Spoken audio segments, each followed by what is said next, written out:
НЛП-ның өзгеру техникасы жаңа образға трансформациялану, жаңа образ жасау, өміріңізді өзгерту техникасы деп айтуға да болады.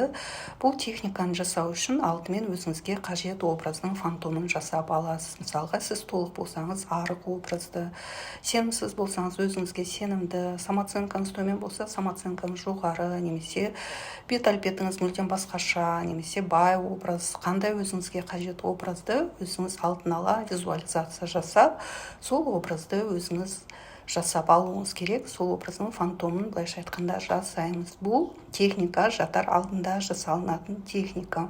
Ол үшін мысалға сіз күнделікті келесі күнге өзіңіздің заттарыңызды дайындайсыз ғой, киімдеріңізді. Сол сияқты сіз күнделікті өз образыңызды дайындайсыз.